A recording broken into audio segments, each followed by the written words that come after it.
ओम गुरुर्ब्रह्मा गुरुर्विष्णू गुरुर्दैव महेश्वरा गुरुर्साक्षात् परब्रह्म तस्मै श्री गुरुवे नमः. तस्मै श्री गुरुवे नमः. सौराष्ट्रे सोमनाथांच श्रीशल्यमल्लिकार्जुनम् उज्जन्यामहंकाल ओंकारममलेश्वरं परल्या वैजनाथांच दाकिन्या भीमाशंकरं सेतुबंधे तु रामेशं नागेशं दारुकावणे वाराणस्या तु विश्वेश त्र्यंबकं गौतमी तटे हिमालये तु केदार गृह्णेशं शिवालये इति 12 ज्योतिर्लिंगायनी. ओम नमो नमः.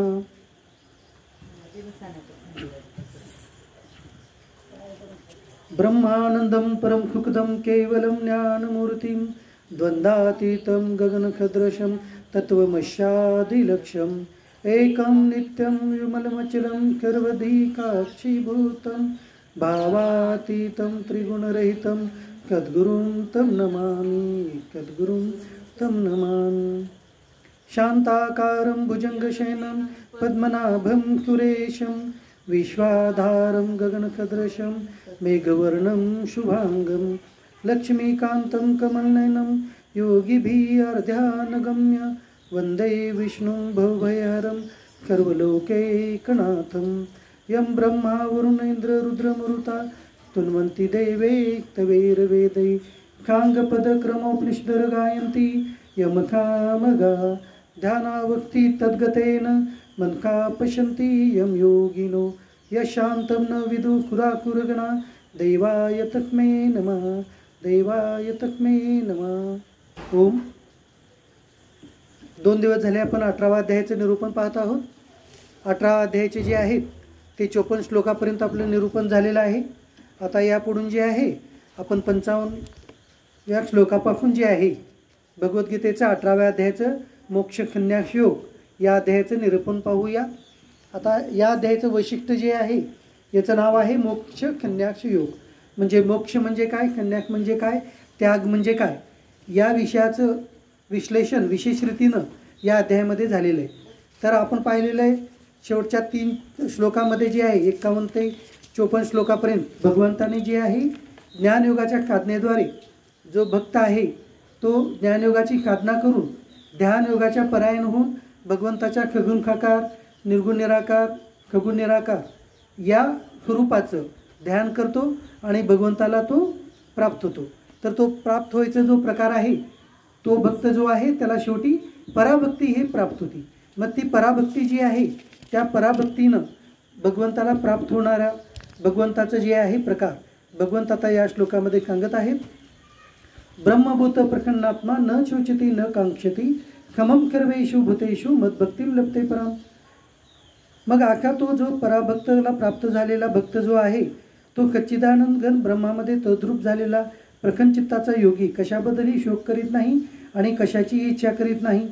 आखा तो सर्व प्राण्यांच्या ठिकाणी खंभाव बागणारा योगी माझ्या पराभक्तीला प्राप्त होतो. मग आखा जो ज्ञानयोगानं भगवंताला प्राप्त झालेला भक्त जो ध्यानयोगामध्ये परायण झालेला आहे आखा जो भक्त आहे तो पराभक्तीला प्राप्त होतो आणि पराभक्तीला प्राप्त होऊन भगवंतांच्याच त्या स्वरूपामध्ये त्याला आवडेल त्या स्वरूपामध्ये तो त्याच्यामध्ये विलीन राहतो आणि मग तो भगवंताला प्राप्त करण्याची जी विधी आहे ती कशी होते ते भगवंत पुढील श्लोकामध्ये सांगत आहेत. भक्त्या माम अभिजानाती यावान युचमी तत्वता ततो माम तत्वतो ज्ञात्वा विशते तदनंतरम. त्या पराभक्तीच्या योगाने तो मज परमात्म्याला मी जो आणि जका आहे अगदी बरोबर तकाच तत्वता जाणतो. तसेच त्या भक्तीने मला तत्वता जाणून त्याच वेळी तो माझ्यामध्ये प्रविष्ट होतो. आता पहा भगवंत काय म्हणत आहेत. त्या पराभक्तीच्या जोराने जो आहे तो भक्त जो आहे पराभक्तीने भगवंताला मी जका आहे आणि ज्या प्रमाणात आहे तो मला जाणतो. मी जका आहे आणि त्या प्रमाणामध्ये जाणणं म्हणजे काय, भगवंताचे स्वरूप आपण अभ्यास केलं आत्तापर्यंत पूर्ण 18व्या अध्यायापर्यंत जे आहे भगवंताचं स्वरूपाचं जे आहे आपण विश्लेषण पाहिलं. त्यामध्ये मुख्य 3 स्वरूप खगुण साकार स्वरूप खगुण निराकार आणि निर्गुण निराकार. तर या स्वरूपाचं तिन्ही स्वरूपाचं ज्ञान तत्वतज्ञान त्या भगवंताला झालेलं असतं किंवा फक्त एका स्वरूपाचं जरी झालं तरी त्या योगे तो भगवंताला जाणतो. आणि भगवंतांना जाणल्यामुळं कोणत्याही एका स्वरूपाचं जरी ज्ञान घेऊन भगवंताला जाणलं, तर त्या दोन्ही रूपाचं ज्ञान विश्लेषण त्या भक्ताला जे आहे ते ह्या देह त्यागापर्यंत त्याला आपोआपच होऊन जातं, किंवा भगवंत स्वतः देहत्यागाच्या खमयी, ते देहत्यागाच्या खमयी जे आहेत भगवंत त्याला स्वतःहून ते ज्ञान प्रदान करतात. तर अशा प्रकारचं ते ज्ञान जे आहे त्या भक्ताला आपोआपच प्राप्त होतं. म्हणून तो भक्त जो आहे पराभक्तीच्या योगाने भगवंताला भगवंत कसे आहेत या योगानं तो स्वतः जाणून घेतो, आणि अंतखमयी जे आहे देहत्यागाखमयी जो आहे तो भगवंतालाच तो भक्त प्राप्त होतो. मग आका जो भक्त आहे भगवंताला प्राप्त केल्यानं त्या भगवंताची अवस्था काय असते ते भगवंत सांगत आहेत. सर्व कर्माण्यपि कदा कुर्वाणो मद्वैवपाश्रया मत प्रसादात अवाप्नोती शाश्वतम पदम अव्ययम. माझ्या आश्रयाने राहणारा आका तो कर्मयोगी सर्व कामे नेहमी करत असला तरी माझ्या कृपेने क्षणातन अविनाशी परमपदाला प्राप्त होतो. आका जो भक्त आहे तो कर्मयोगी भक्त आहे, भक्तियोगी आहे किंवा ज्ञानयोगी आहे. तो काय करतो, भगवंताच्या आश्रयानेच भगवंतासाठीच कर्म करतो, आणि भगवंतासाठीच कर्म केल्यानं तो काय करतो, भगवंतालाच भगवंताच्या अविनाशी आखं जे परमपद आहे भगवंताचं त्याला प्राप्त होतो. अविनाशी पद का बरं म्हटलेलं आहे, तर आखं जे पद आहे ते कधीही विनाश पावत नाही आहे. म्हणजे त्या पदाला प्राप्त झाल्यानंतर भगवंत सुद्धा कधी नाश पावत नाहीत आणि भगवंताचा भक्त सुद्धा कधी नाश पावत नाही. तर अशा त्या पदाला प्राप्त झाल्यानंतर त्या मनुष्याची त्या सद्भक्ताची स्थिती काय होती ते आता भगवंत सांगत आहेत. थोडं खावच वाढवलं तर चालेल. 3 नंबरचं बटन, 3 नंबरचं. चेत का सर्व कर्माणी मयी कन्यश मत्परा बुद्धी योगमुपाश्रिता मच्चिता सततम भवा. सर्व कर्मे मनाने माझ्या ठिकाणी अर्पण करून तसेच संबुद्धीरूप योगाचा अवलंब करून मतपरायण निरंतर माझ्या ठिकाणी चित्त टाकलेला आका तू भक्त हो. आता भगवंत काय म्हणू लागले ते पहा. भगवंत काय म्हणतात, सर्व कर्म माझ्या ठिकाणी तुम्ही अर्पित करा. सर्व कर्म माझ्या ठिकाणी अर्पित केल्यानं काय होतं बरं, सर्व कर्म अर्पित करायचं म्हणजे काय, भगवंताने त्याचे 2-3 प्रकार सांगितले आपल्याला. 3 प्रकार कोणतेही, सर्व कर्म करत असताना ते कर्म भगवंतासाठीच करणं आणि त्या कर्मातील जे फळ आहेत त्याचं त्या भगवंतासाठीच करणं, हा पहिला प्रकार भक्तियोगाचा. त्याच्यानंतर सर्व कर्म हे फक्त या प्रपंचाच्या किंवा या सर्व प्रपंचामध्ये जे असलेले मनुष्य लोक आहेत त्यांच्या कल्याणासाठी आपल्याला किंवा त्यांच्या सेवेसाठी आपल्याला कर्म करायचे आणि आपले कर्तव्य कर्म करायचे, त्या फळाची आपल्याला इच्छा न करता कर्तव्य करायचे. म्हणून आखं केल्यानं काय होतं, ते त्या कर्तव्य कर्माचे जे फळ निर्माण होतात ते सुद्धा एक प्रकारे भगवंतालाच प्राप्त होतात. मग अशा प्रकारे काय होतं, सर्व कर्म मन आणि कर्मानं आणि चित्तानं हे भगवंतालाच अर्पित होतात. मग अशा प्रकारे काय होतो, तो महात्मा तो जो आहे तो भगवंताच्या ठिकाणीच त्याचं चित्त जे आहे भगवंताच्या ठिकाणी स्थापित होतं. मग अशा भगवंताच्या ठिकाणी चित्त स्थापित झालेल्या त्या भक्ताची लक्षणं भगवंत सांगत आहेत. मच्चित्ता सर्व दुर्गाणी मत प्रसादात तरिष्यशी अथ चेत्वम अहंकारात न श्रोष्यशी न विनक्षशी. वर सांगितल्याप्रमाणे माझ्या ठिकाणी चित्त ठेवल्याने तू माझ्या कृपेने सर्व संकटातून सहजच पार होशील, आणि जर अहंकारामुळे माझे सांगणे न ऐकशील तर नष्ट होशील, अर्थात परमार्थ मार्गाला मुकशील. आता भगवंत सांगू लागले तर अशा प्रकारे वर सांगितलेलं आतापर्यंतचं जे मार्ग आहे म्हणजे मन बुद्ध्या मन चित्ता म्हणजे काय, आपल्या मनाचं आणि चित्ताचं भगवंताच्या ठिकाणी अर्पण करून त्यांच्यासाठीच कर्म करणं, या मार्गातून जर गेला आपण तर ते आपण सर्व संकटातून तरले जाऊ. आणि जर अहंकारानं या मार्गाला आपण जर मुकलो तर काय होईल, तर मग आपण परमार्थ मार्गाला मुकले जाऊ. यत अहंकारम आश्रित न युक्षे इति मन्यशे मिथ्या यश व्यवकाय ते प्रकृती त्वाम नियुक्षती. तू अहंकार धरून मी युद्ध करणार नाही असे जे तू मानत आहे तो तुझा निश्चय व्यर्थ आहे, कारण तुझा स्वभाव तुला जबरदस्तीने युद्ध करावेच लागेल. आता अर्जुनाला सांगत आहेत तू अहंकार धरून जे युद्ध करणार नाही असं म्हणत आहे तो तुझा निश्चय व्यर्थ आहे. कारण अर्जुनाचा निश्चय जो होता, अर्जुन हे क्षात्र धर्म स्वभावाचे होते. म्हणून शेवटी काय असतं, ज्यांचा जो स्वभाव आहे त्या स्वभावाला प्रेरित होऊन तो मनुष्य कर्म करतच असतो. म्हणून भगवंत सांगत आहेत की तू तुझ्या स्वभावाला वश होऊन तू तुझे निश्चित झालेले जे कर्म आहेत ते तू करशीलच, हे भगवंत अर्जुनाला सांगत आहे.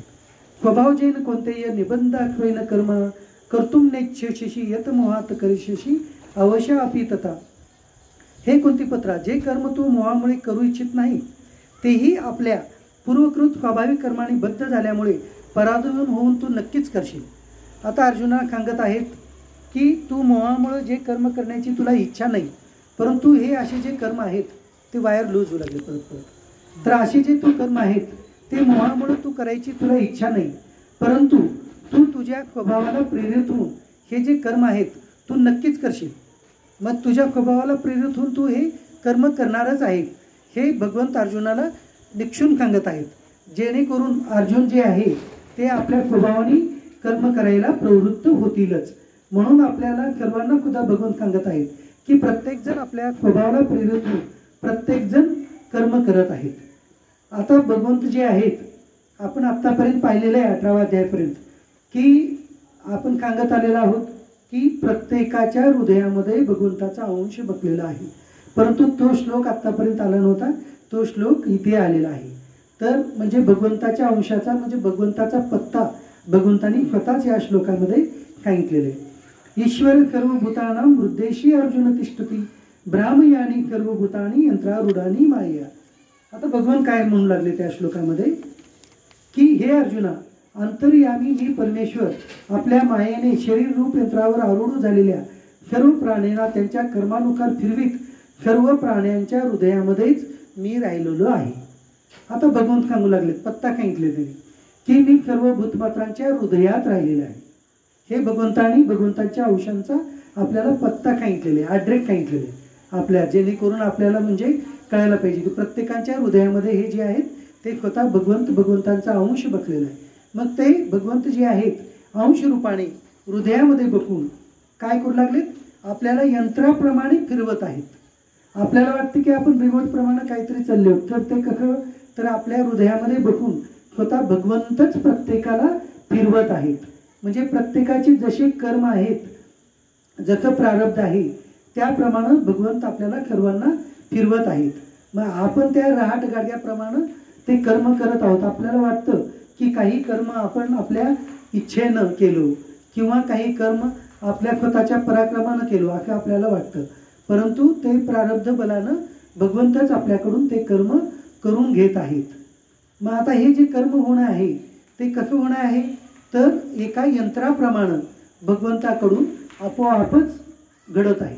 बरं, हे कर्म कसं आहे, त्याची शृंखला कशी आहे, तर एक गोल यंत्राप्रमाणे, म्हणजे जसं की वर्तुळ आहे, त्या वर्तुळाचा पहिला बिंदू कुठं आणि शेवटचा बिंदू कोणता हे सांगणं शक्य नाही आहे. त्याप्रमाणे या गोल यंत्राप्रमाणे मनुष्याचे सर्व कर्म फिरत आहेत आणि त्याप्रमाणे मनुष्य फिरत आहे. म्हणजे त्या यंत्रावरती गोलाकार यंत्र जे आहे त्याच्यातील पहिला जन्म कोणता आणि शेवटचा कोणता जन्म हे आपण सांगू शकत नाही, कारण ते गोलाकार आहे. मग आता भगवान काय म्हणत आहेत, अशा प्रमाणे मी प्रत्येकाच्या हृदयामध्ये बसून मी प्रत्येकाचं कर्म धर्म प्रमाणे प्रत्येकाला सर्व कर्म फलाचं हे जे आहे ते भोग प्रदान करीत आहे आणि त्याप्रमाणे तुम्ही जाणून त्याला जे आहे ते माझ्यासाठीच कर्म करा, हे भगवंतांचं सांगणं. तर ते आता कसे आहे, आता भगवंतांनी सर्व मार्गाचं योग मार्गाचं आतापर्यंत जवळपास आपण 15 योग मार्गांचं अभ्यास पाहिलेला आहे. 15 योग मार्गांचं 18 अध्याय आहेत. 18 अध्यायामध्ये 18 योग मार्गांचं किंवा 15 किंवा मुख्य त्याला 3 कर्मयोग, भक्तियोग आणि ज्ञानयोग असे या 3 मार्गामधले मुख्य बाकीचे विश्लेषण. आता शेवटचा एक मार्ग भगवंत सांगत आहे, तो जो मार्ग आहे त्या मार्गाचं विश्लेषण सांगून पुढे भगवंत त्याचंच ते 5 श्लोकामध्ये आणखी ते विश्लेषण सांगत आहेत. हे आता सर्वात सोपं मार्ग आहे, मार्ग सोपा, परंतु आपण करणं गरजेचं आहे. तो मार्ग कोणता, तमेव शरणं गच्छ सर्व भावेन भारत तत्प्रसादात पराम शांतीम स्थानं प्राप्यशी शाश्वतम. भगवंत म्हणत आहे, हे भारता, तू सर्व प्रकारे मज परमेश्वरालाच शरण ये. त्या अशा माझ्या मज परमात्मा कृपाला तू शरण आल्यामुळे तुला परमशांती आणि सनातन परमधाम नक्कीच मिळेल. आता भगवंतांनी शेवटचा मार्ग सांगितलेले, शरणागतीचा हा मार्ग सांगितलेला. सर्व भावानी भगवंतालाच शरण जाणं, भगवंतांनाच शरण गेल्यानं म्हणजे काय, भगवंताला शरण जाणं म्हणजे काय. आता हे जे भगवंताला कसं शरण जाणं आहे ह्याचं भाव सुद्धा पुढच्या 2-3 श्लोकामध्ये भगवंत सांगणारच आहेत. फक्त आपल्याला एवढंच लक्षात ठेवायचं आहे की भगवंताला शरण जायचं. म्हणजे कोणत्याच मार्गाचं जर आता आपल्याला कर्म करणं त्याप्रमाणे निष्काम कर्म करणं शक्य नाही आहे, ज्ञानयोगाप्रमाणे कर्म करणं शक्य नाही आहे, ध्यानयोगामध्ये बसणं शक्य नाही आहे, तर भगवंताने शेवटी सांगितलंय की भगवंत कृपाला शरण जा, भगवंताला शरण जा. भगवंताला शरण गेल्यानं काय होतं तर सर्व कर्म हे भगवंतालाच प्राप्त होतात. बरं, भगवंताला शरण जाणं म्हणजे कशा पद्धतीनं की भगवंताला जर पहा आपण कसं असतं, मन बुद्धी चित्त अहंकारानं एखादा जर आपला निश्चय झाला तर तो निश्चय आपला कायमस्वरूपी होत असतो. आता आपण इथे सर्वजण विवाहित आहोत, तर आपला जेव्हा आपला विवाह झाला त्यावेळेला आपण आपल्या पत्नी म्हणून स्वीकार केलं, पती म्हणून स्वीकार केलं. आपण दररोज आठवत बघतो का हे माझे पती, हे माझी पत्नी, आपण दररोज आठवतो का?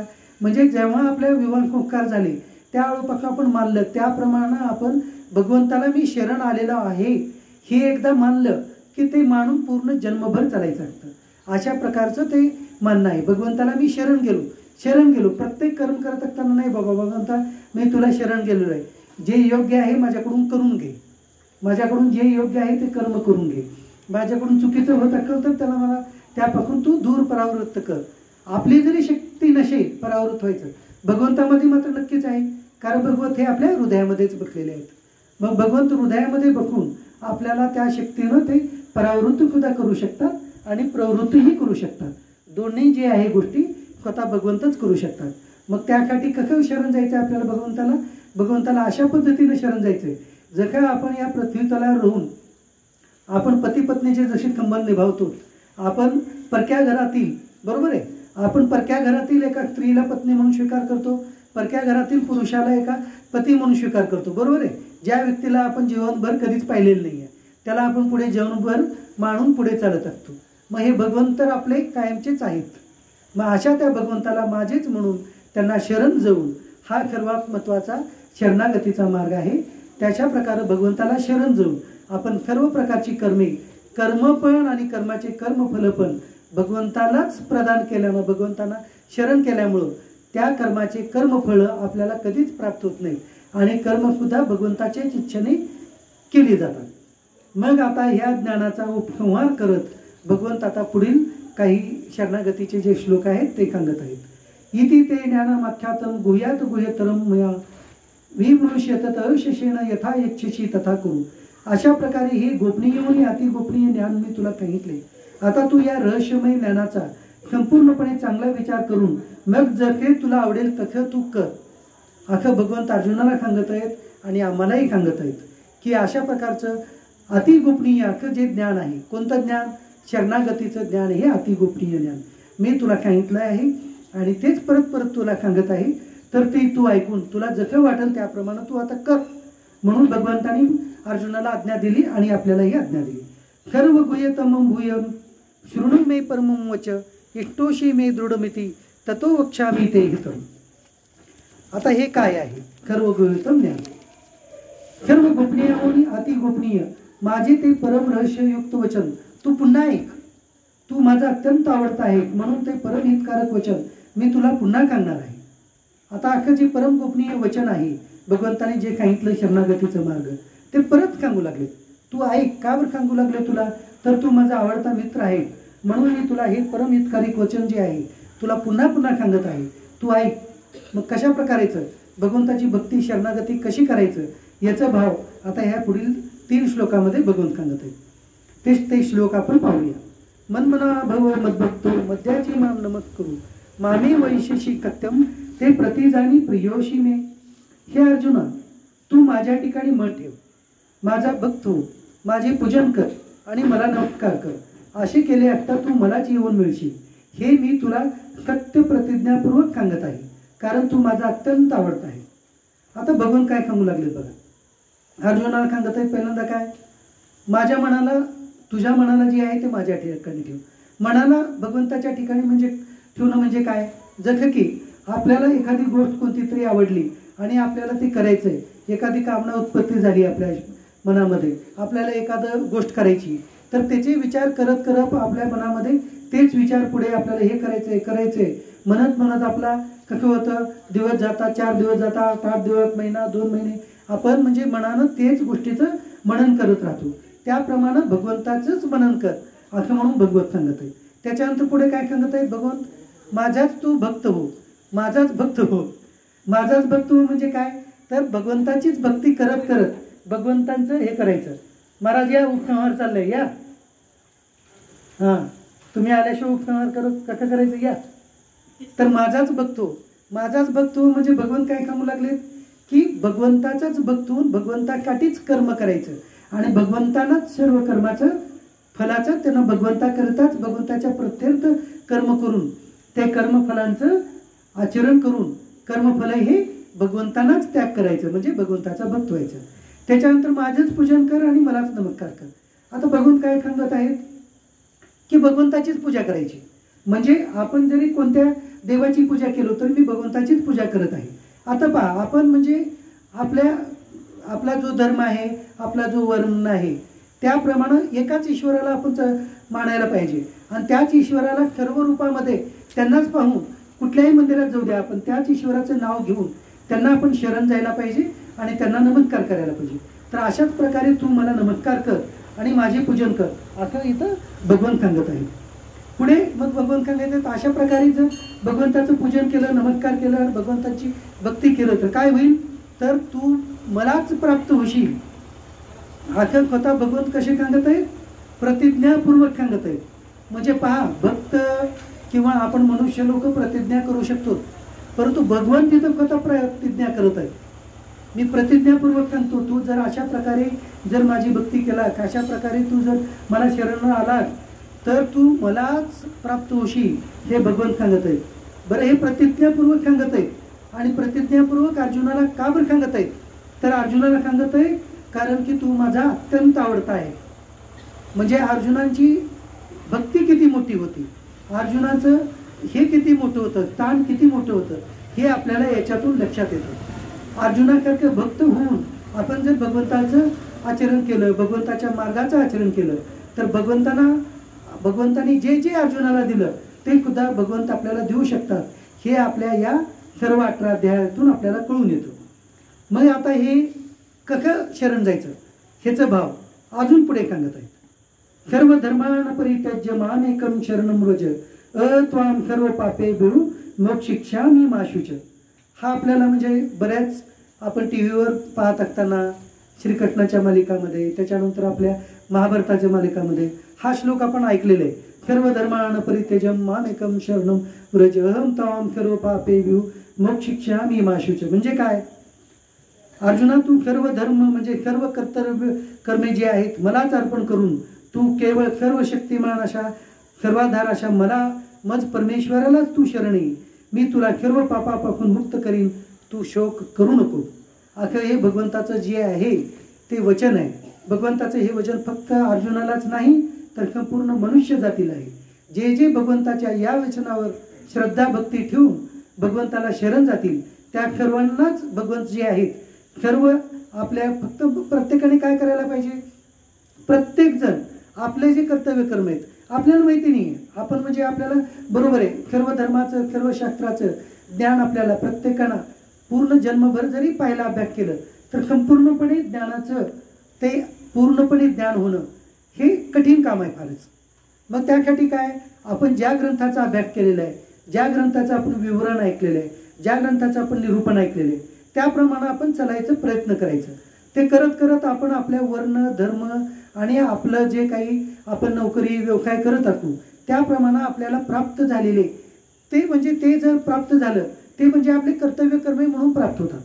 म्हणजे प्रत्येकालाच प्रत्येक योग्यता प्रत्येकालाच प्राप्त होत नाही आहे. प्रत्येकानं म्हणजे जी ती योग्यता ज्याची जी आहे योग्यता ती भगवंताने त्याला ती योग्यता आहे म्हणून ती प्रदान केलेली आहे. मग ते आपल्या प्रपंचातील असेल किंवा आपल्या अध्यात्मातील असेल ती योग्यता भगवंताने आपल्याला का प्राप्त दिली का प्राप्त झाली आपल्याला, तर ती योग्यता आपल्या ठिकाणी आहे म्हणून ती भगवंताने दिली. जसं की आपल्याला वाटतं की बरेच काही अन्याय अत्याचारी काही दुराचारी काही पापाचारी असे लोक आता सत्तेमध्ये बसलेले आपल्याला दिसत असतील, परंतु त्यांचे प्रारब्ध कर्मानं त्यांच्या पूर्वीच्या कर्माप्रमाणे त्यांना तो अधिकार प्राप्त झालेला असतो. म्हणून आपण त्यांच्या त्या अधिकाराकडे पाहायचं, त्यांच्या त्या पापाचरणाकडे याच्याकडे पाहून आपल्याला दृष्टी जाते बरोबर आहे. परंतु त्यांना जी भगवंताकडे एवढी शक्ती आहे का बरं आहे, कारण त्या व्यक्तीच्या सुद्धा त्या हृदयामध्ये तेच बसलेले आहेत. म्हणून प्रत्येक ठिकाणी भगवंतच बसलेले आहेत आणि भगवंतच त्या शक्ती प्रदान करत आहेत. आणि म्हणून आपण काय करायचं, आपले जे कर्तव्य कर्मी आहेत ते भगवंतासाठीच करायचं आणि त्याच्या फळाचं जे त्याग आहे ते भगवंतासाठीच करायचं. असं करायला काय होईल, कर्मधर्वान परित्याज्य, म्हणजे सर्व धर्माचं सर्व कर्तव्य कर्माचं हे त्याग जे आहे भगवंतालाच होईल. आणि त्यामुळं आपण आपल्या सर्व कर्तव्य कर्मे भगवंतासाठीच केलं, भगवंतासाठीच सर्व कर्मफलाचा त्याग केला तर ते भगवंतांना आपण तोंडाने म्हणू किंवा न म्हणू ते भगवंताला शरणागती होईल. आणि आपण तोंडाने म्हणलो नाही भगवंता मी तुला शरण आलेलो आहे, नाही भगवंता मी तुला शरण आलेलो आहे, आपण किती वेळा म्हणलो भगवंतांना आपण आपल्या मनापासून मन बुद्धी चित्त अहंकार सर्व लीन करून भगवंताला फक्त भगवंता मी तुला शरण आलेलो आहे हे फक्त एकदाच जरी म्हटलं तर भगवंत ते आपलं शरण ग्रहण करतात. बरं, आपण दुसऱ्या व्यक्तीला फसवू शकतो, तिसऱ्या व्यक्तीला फसवू शकतो, आपण आपल्या स्वतःला फसवू शकतो, परंतु भगवंताला फसवणं शक्य नाही. भगवंत आपण मनापासून म्हणलो की भगवंताला छळून म्हणलो, भगवंताला खोटं म्हणलो, हे भगवंत आपण नक्कीच जाणतात. म्हणून जोपर्यंत आपल्या मनातील आपल्या बुद्धीतील जो भाव पूर्णपणे खऱ्या प्रकारे प्रकट होत नाही त्या वेळेपर्यंत भगवंत ते आपलं शरण जे आहे शरणागती म्हणजे भगवंतच ओळखून घेतात. आपण किती फक्त आपलं म्हणणं हे जे आहे आपण दररोज म्हणू शकतो, आपण दररोज म्हणू शकतो की नाही भगवंता मी तुला शरण आलेलं आहे, भगवंता मला तू ह्या संकटातून दूर कर. ठीक आहे, हे आपण म्हणणं ज्या वेळेला भगवंतांचा ह्या भगवद्गीतेचा अभ्यास करून भगवंताच्या तत्वाला जाणून एवढ्या 18 अध्याय आपण इथे ऐकून आता प्रत्येक जण काहीतरी काय अध्याय ऐकलेले आहेत, काहीतरी भगवंतांचं असं म्हणणं आहे की भगवंतांचं एक 18 महापुराण वेदव्याख्यांनी सांगितलेलं आहे. तर त्या 18 वेदव्याख्यामध्ये प्रत्येक अध्यायाचं विवरण काय काय फल प्राप्त होतं ते वेदव्याख्यांनी त्या पद्मपुराणामध्ये सांगितलेले आहेत. तर त्याच्यामध्ये सांगितलेले अक्षरशः तुम्हाला सांगितलं तर नवल वाटेल. या पूर्ण भगवद्गीतेमध्ये 18 श्लोकामध्ये 18 अध्यायामध्ये 700 श्लोक आहेत. या 700 श्लोकामध्ये प्रत्येक याच्यामध्ये मॅक्झिमम जे आहेत ते पूर्ण 2-2 पदाचे श्लोक आहेत आणि काही 11व्या अध्यायामध्ये, नंतर 12व्या अध्यायात किंवा काही 13व्या अध्यायात, 18व्या अध्यायात असे काही जागी 4-4 पदाचे श्लोक आलेले. तर अशा ह्याच्यातील फक्त कोणताही एक शब्द जरी कानावरती आला तर त्याला कितीतरी फळाची प्राप्ती भगवंतांनी वेदव्याख्यांनी त्या पद्मपुराणामध्ये सांगितलेले आहेत. म्हणून जे आता इथे बसून पूर्ण आमचे खुर्दाळे साहेब आहेत जे की 18चे 18 अध्याय ऐकलेले, त्याच्यानंतर मॅडम आहेत यांनी पूर्ण 18 अध्यायातील जवळपास नाही म्हटलं तरी 14 अध्यायाचे केले आहेत. आमच्या मॅडम आहेत त्यांनी सुद्धा जवळपास 17 अध्याय ऐकलेले आहेत. बाकीचे नंतर पुन्हा चव्हाणताई आहेत, बाकीचे सगळेजण आहेत, आजी आहेत, यांनी प्रत्येकजण जे आहेत प्रत्येकानं जमेल तितकं 8, 10, 15 अध्यायाचे श्लोक किंवा काही 1 अध्याय 2 अध्याय हे केले. प्रत्येकानं आपल्याला म्हणजे हे होतं की आपण जे ऐकलेलं आहे आता प्रत्येक ऐकलेल्याचा ह्याचा जो शेवटचा अर्थ आहे तो भगवंताला शरण जाणं हा आहे. आपल्या भगवद्गीतेतलं काहीच कुणाला काहीच कळालं नाही, आपण गृहीत धरू. आता इथं मनोज बसलाय एवढा लहान, आपल्या तो कार्तक बसलाय, सगळेजण बसलेत. तर आता ही छोटी मुलं आहेत तरी सगळ्यांना कळण्यासारखं शरण जाणं. जसं की आता पोरांना तुम्हाला होतं शाळेमध्ये गुरुजी मारू लागलेत, मग काय होतं, नाही गुरुजी माझं चुकलं, मी अगो पुन्हा करत नाही आपण म्हणतो की नाही. हेच करणं म्हणजे भगवंतांना शरण जाणं, गुरुजींना शरण जाणं, त्याप्रमाणे भगवंतांना शरण जाणं. नाही माझं चुकलं म्हणलं भगवंतांना म्हणलं ते शरण जाणं. भगवंत ते जाणून घेतील आपण खरं बोलतोय खोटं बोलतो. शेवटी भगवद्गीतेचं आपल्याला काही कळू किंवा न कळू एवढं फक्त आपण लक्षात ठेवायचं की भगवंताला शरण जाऊन आपण काम करायचं. मग भगवंताला शरण जाऊन काम केलेलं ते काम जे आहे आपल्या कळत न कळत काहीही घडलेलं असलं आपल्या हातानं कळत न कळत ते घडलं तर ते पाप पुण्य दोन्हीही जे आहे ते आपोआपच भगवंताला अर्पत होतं. आपण अर्पण करायची गरजच नाही, आपोआपच अर्पित होतं.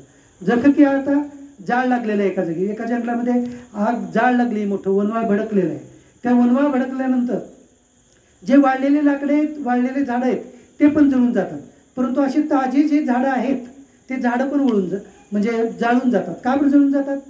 तर त्या वनव्यामध्ये एवढी शक्ती आहे की ते ताजे असलेले जे झाडं पूर्ण हिरवे आहेत ते सुद्धा जळून जातात.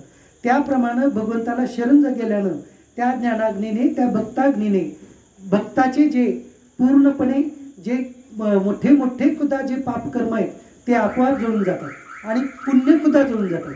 म्हणून अशा त्या भक्ताला जे आहे पुढे त्याला कोणताही जन्म जो आहे तो प्राप्त होत नाही. मनुष्य जन्म नाही ना, बाकीच्या नीच कुळातील नाही किंवा उच्च कुळातील नाही, कोणतेही भक्ताला अशी पुढील जन्म प्राप्त होत नाही. जो की भगवंताला या कोणत्याही मार्गानं जर जो तो भक्त भगवंताला प्राप्त झाला किंवा भगवंताला शरण गेला तर अशी ही शरणागतीचं विश्लेषण आहे. आता ह्याच्याबद्दल आता जे आहे गीतेचा उपदेश कुणाला करावं कुणाला नाही हे आता उपसंहाराकडे आता भगवद्गीता जात आहे. इदम ते ना तपकाय ना भक्ताय कदाचन न चाशु अश्रुशवे वाच्यम न च माम यो अभ्यपूयते. हा गीतारूप रहस्यमय उपदेश कधीही तप न करणाऱ्या माणसाला सांगू नये, तसेच भक्तिहीन माणसाला आणि ऐकायची इच्छा नसणाऱ्यालाही कधीच सांगू नये. त्याचप्रमाणे माझ्यामध्ये दोष पाहणाऱ्यालाही कधी सांगू नये. आता गीता भगवद्गीता कुणाला सांगायचं हे काही कोणाची म्हणजे तप केलेल्या शक्तीने अशा जणांना सांगू नये. आता एक विशेष सांगू, ज्यांच्याकडे तपाची शक्ती नाही त्यांनी बघूच शकत नाही. ज्यांच्याकडे तप नाही त्यांनी बघूच शकत नाहीत, ऐकूच शकत नाहीत. ते म्हणजे ऐकायला त्यांचं म्हणजे हेच नाही. ज्यांच्याकडे तप आहे, काहीतरी तप शक्ती आहे अर्जित केली, तेच बघून ऐकू शकतात. आता याच्या पुढे जाऊन सांगतो, ज्यांची जितकी शक्ती आहे तपाची तेवढं त्यांनी प्रत्येकाने ऐकलं.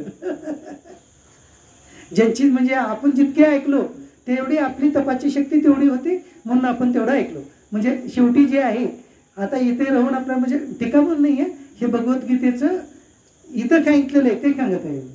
म्हणजे भगवद्गीतानं जे सांगितलेलं आहे आपल्या इथं आता आपल्या आजूबाजूला बसून काही जण घरी बसून ऐकत आहेत, चांगली गोष्ट आहे. काही जण घरी बसूनही ऐकत नाहीत.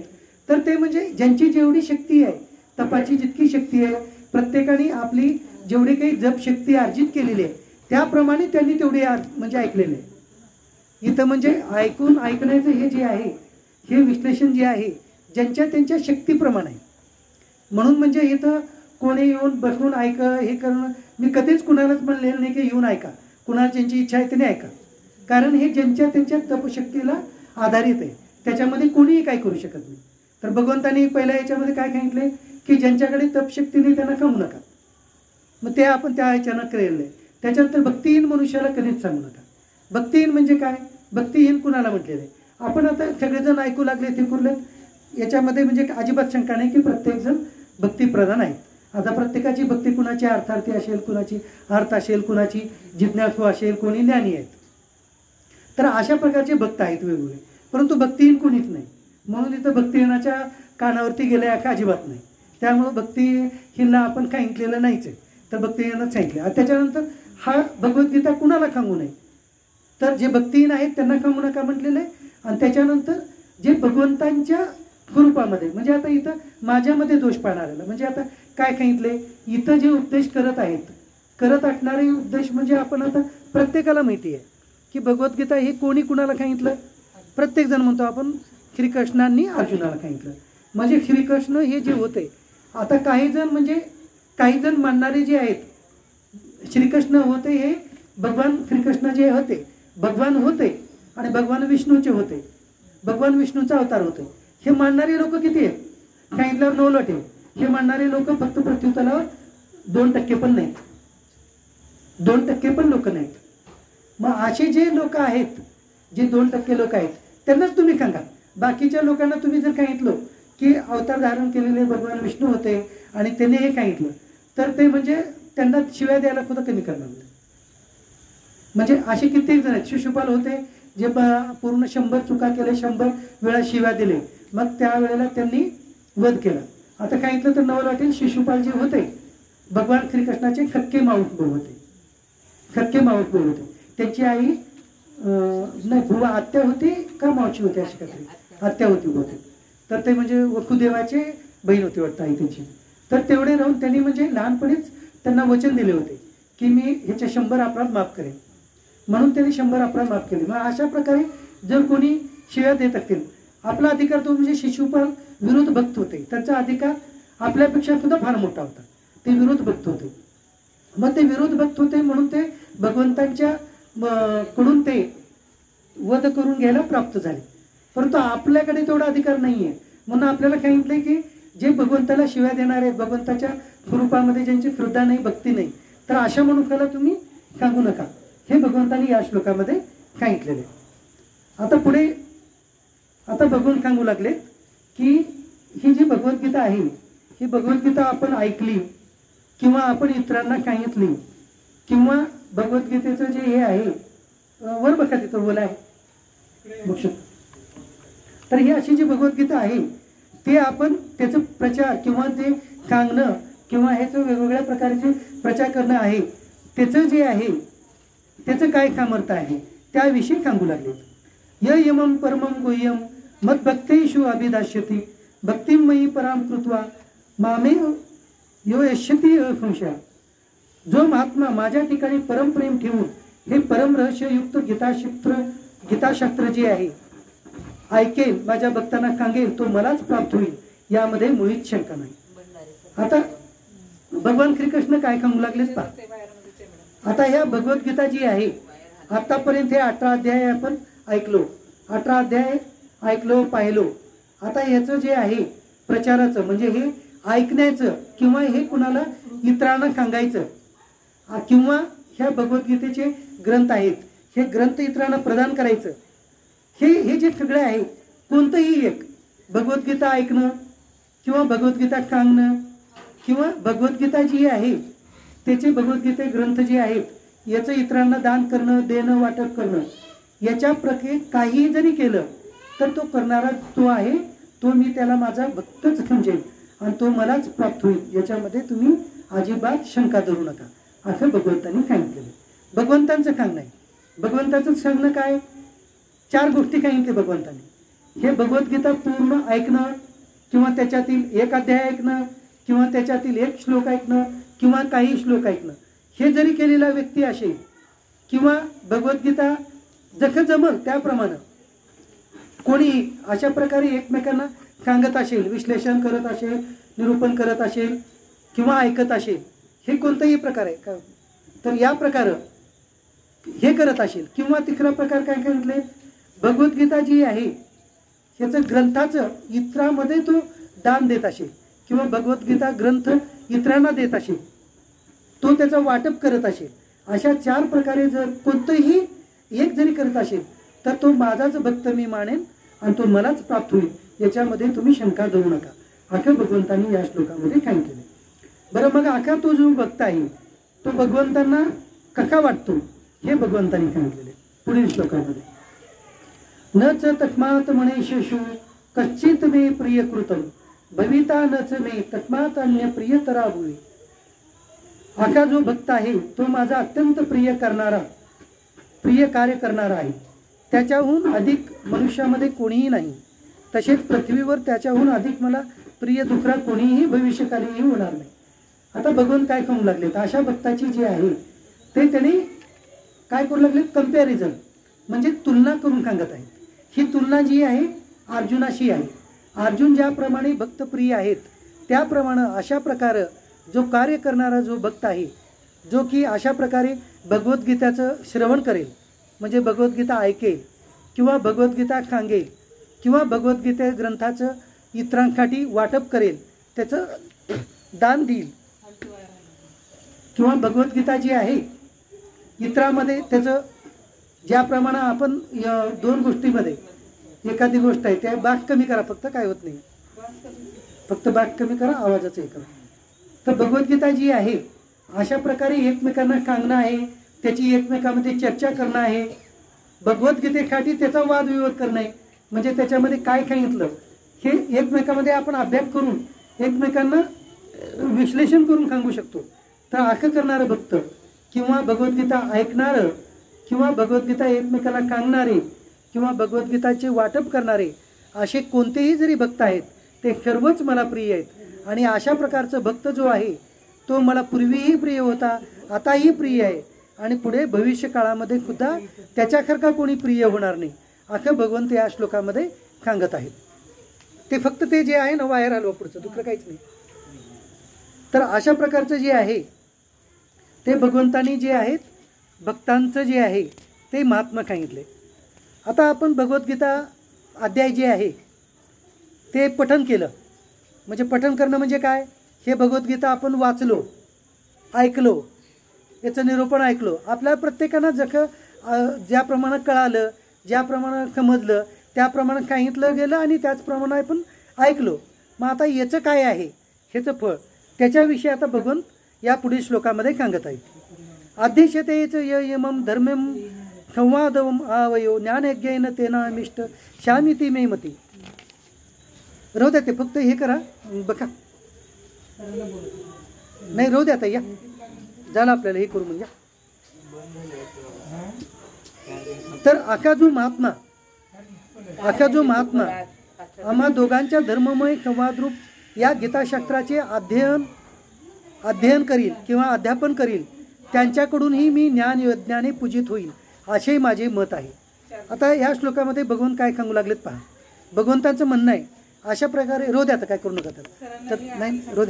तर अशा प्रकारे जी आहे आपण भगवद्गीता जी आहे अशा प्रकारे एकमेकांना आपण सांगितलं, चर्चा केलं किंवा एकमेकांना आपण सांगितलो किंवा आपण ऐकलो, तर याला काय म्हटलेलं आहे भगवंतानी, हा ज्ञानयज्ञ होईल.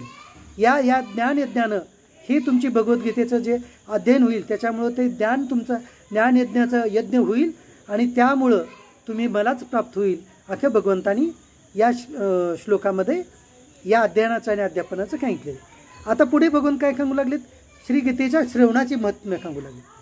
आता असं होऊ शकतं भगवद्गीता घरी बसून कोणी ऐकलेलं असतं, इथं आवाज गेला तिथपर्यंत ऐकणं राहू शकतं किंवा बाहेर कुठंतरी ऐकलेलं राहतं. आणि भगवद्गीतेतला म्हणजे काय होतं, आता आपण बघतो बऱ्याच जागी काय होतं की बऱ्याच गोष्टी होतं काय की म्हणजे उजव्या कानानं ऐकणं, डाव्या कानातून खोडून देणं असं होतं. अशा पद्धतीने जरी भगवद्गीता ऐकली गेली तर त्याचं महत्त्व सांगू लागले. म्हणजे भगवद्गीता या कानानं ऐकली आणि या कानानं खोडून दिली, आपल्या ह्याच्यामध्ये कानामध्ये एकही वाक्य गेला नाही, आपल्या मेंदूपर्यंत काहीच कळालं नाही, तर त्याचं महात्म्य बघून सांगू लागले. श्रद्धावान अनुसूयाचं कृण्यात अपि यो नर खो अपि मुक्त शुभान लोकानं प्राप्नुयात पुण्यकर्मणा. जो मनुष्य अशा प्रकारे क्रोधायुक्त होऊन दोषदृष्टी न ठेवता या गीताशास्त्राचे फक्त श्रवण जरी करेल तरी तोही सर्व पापापासून मुक्त होऊन पुण्यकर्मे करणाऱ्यांचा श्रेष्ठ लोकांना तो प्राप्त होईल. भगवान सांगू लागलेत अशा प्रकारे. आता हे लहान लेकरं आहेत, आपल्याला वाटतं म्हणून मी कुणालाच म्हणजे लहान लेकरं, हे आपला सार्थक आहे, मनोज आहे किंवा ते आपली हिनं होती काय तिचं नाव कल्याणी, हे 5-6 वर्षाची लेकरं येऊन ऐकत बसले किंवा नाही, मी कुणालाच उठलवलं नाही. त्याचं कारणच हे, कारण हे कळू किंवा न कळू कोणी ऐकलं तर हे आपोआप ह्याचं काम पुण्यफल द्यायचं प्रदान करतं. आता हे सांगितलं तर नवल वाटेल, अशा प्रकारे गीताशास्त्र फक्त जरी ऐकले तरी त्यांना ब्रह्मलोकापर्यंतची तिथपर्यंत प्राप्ती होते. एवढं त्याचं म्हणजे फक्त या कानानं ऐकून त्या कानानं खोडून दिलं, एकही शब्द भगवद्गीतेला कळालं नाही, मी सांगू शकलेलं माझ्याकडून मी सांगू शकलं नाही, तुम्ही कळवू शकलं नाहीत, तरी याची महती एवढी मोठी आहे. म्हणजे आपण काय ऐकलं काय नाही हे पाहिजे. आता पुढे अर्जुनाला भगवंत सांगू लागलेत आणि भगवंत सांगून हा 72वा श्लोक भगवंताचा शेवटचा श्लोक आहे. कच्चित एततम कृतम पार्थ त्वया एकाग्रेण चेतका कचित अज्ञान समूहम प्रनिष्ठता ते धनंजय. हे पार्था, हे गीताशास्त्र तू एकाग्रचित्ताने ऐकले का, आणि हे धनंजया तुझा अज्ञानातून उत्पन्न झालेला मोह नाही का झाला का. आता भगवान श्रीकृष्ण हा शेवटचा श्लोक म्हणतात, त्याच्यापुढून त्यांचं विश्लेषण इथे पुढे संपलं. भगवंतांचे श्लोक आता संपले. भगवंत अर्जुनाला विचारत आहेत, अर्जुना हे आतापर्यंत सांगितलेलं गीताशास्त्र जे आहे आपल्या दुसऱ्या अध्यायाच्या 11व्या श्लोकापासून हे गीताशास्त्र जे आहे शास्त्र म्हणून तेव्हा चालू झालं. तर इथं 72व्या श्लोकाला भगवद्गीता भगवंतांच्या तोंडानं संपलेली आहे. तर हे जी गीता आहे तू संपूर्णपणे ऐकलास का, भगवंत अर्जुनाला विचारत आहे. अर्जुना तू ऐकलास का हे पूर्ण, आणि ऐकलास का, आणि त्याच्या पुढे विचारत आहे तुझा जो अज्ञानातून मोह उत्पन्न झाला होता, अज्ञानातून कोणता मोह उत्पन्न झाला होता, अज्ञानातून जो मोह आहे कोणता मोह झाला होता, अर्जुनाला मोह झाला होता की तिथं त्याचे गुरु होते, गुरु द्रोण, त्याच्यानंतर गुरु कृपाचार्य होते, त्याच्यानंतर होते त्यांचे पितामह भीष्म. तर या 3 व्यक्तींना पाहून त्यांना अर्जुनाला मोह झाला होता की अशा पितामहांना आणि अशा गुरूंना मी यांच्यावरती बाणाचा वर्षाव कसा करू, आणि माझ्या गुरुसोबत आणि माझ्या या पितामहासोबत यांच्या विरुद्ध मी लढा कसं करू, यांच्यावर बाणाचा वर्षाव मी कसा करू. आणि हे माझे आहेत, हे माझे गुरु आहेत, हे माझे पितामह आहेत. ते तिकडे तोंड करा फक्त.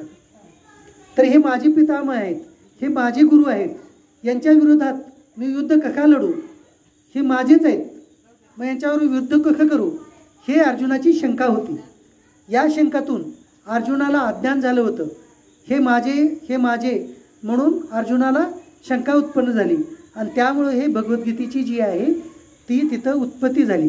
अर्जुनाच्या कारणानं भगवद्गीता ही आपल्या समस्त मनुष्याला मिळालेली सर्वात मोठी देणगी आहे.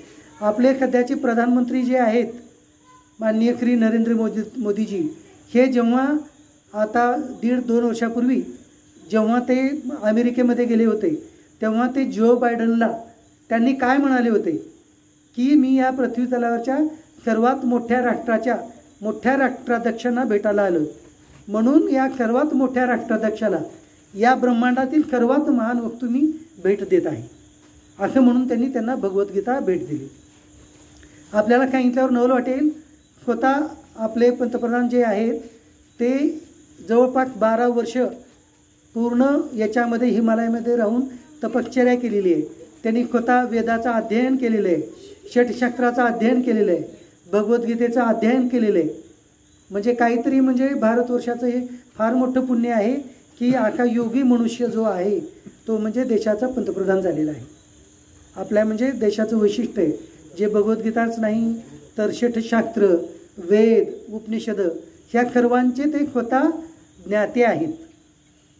म्हणून अशा म्हणजे आणि अशा पंतप्रधान असलेल्या व्यक्तींनी त्यावेळेला जे आहे ते तिथं त्या बायडनना उद्देशून हे सांगितलेलं आहे की मी या ब्रह्मांडातील सर्वात मोठी वस्तू तुम्हाला भेट देत आहे.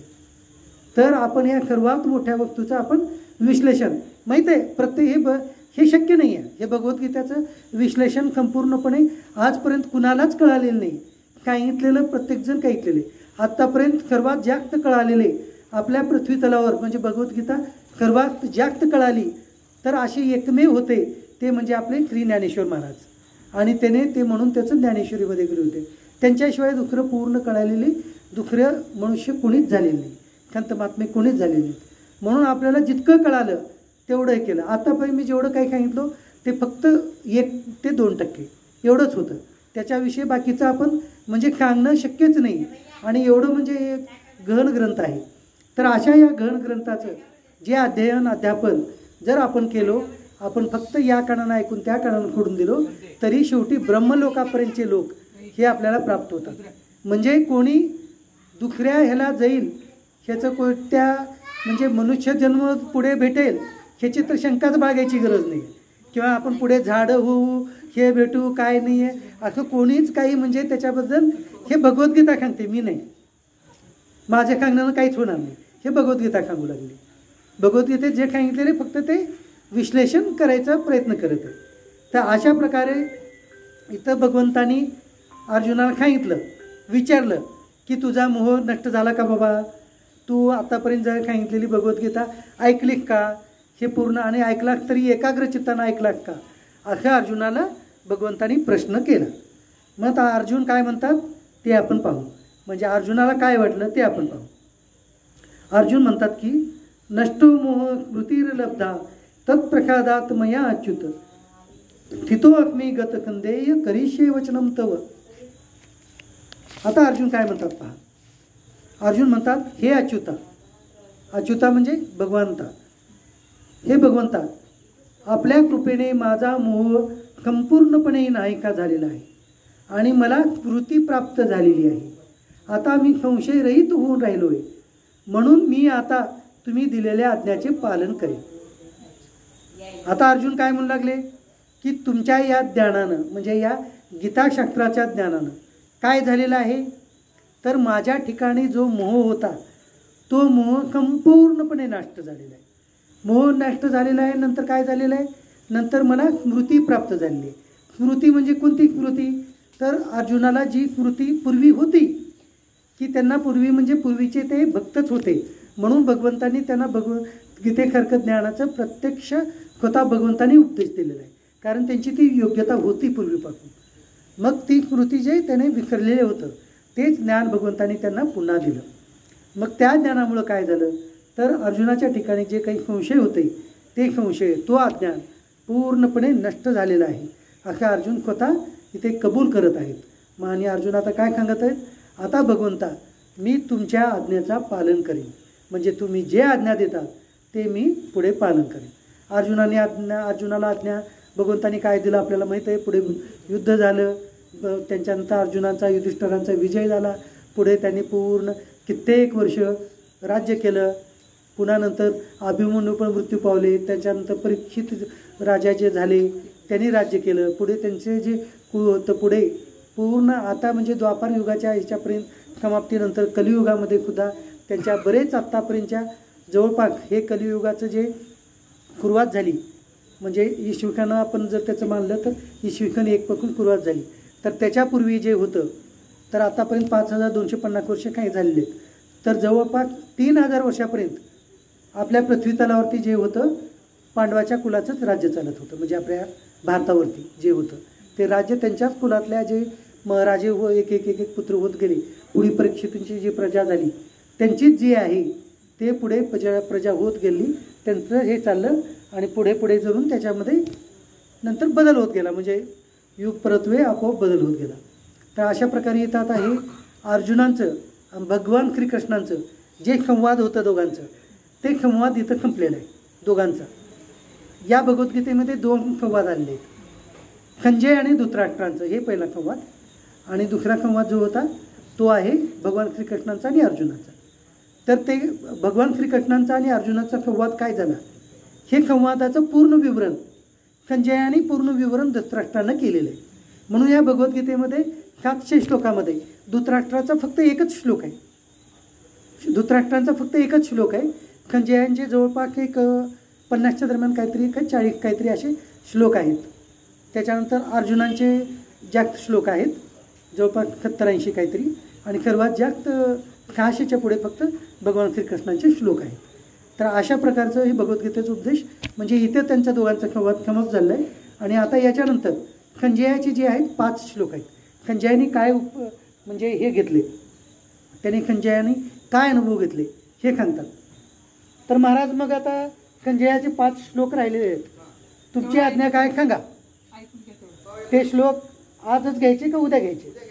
संजयाचे श्लोक फक्त संजयाचे 5 श्लोक राहिले. चालेल, ठीक. ओम. तर आत्तापर्यंत भगवद्गीतेच्या 18व्या अध्यायातील शरणागतीचं हे इथपर्यंत जे विश्लेषण आहे भगवंताच्या प्रेरणा भगवंतासाठीच इथं त्यांनाच अर्पण करतो, माझ्या सद्गुरूंना अर्पण करतो, भगवान शिवांच्या चरणी अर्पण करून इथेच थांबतो. ओम.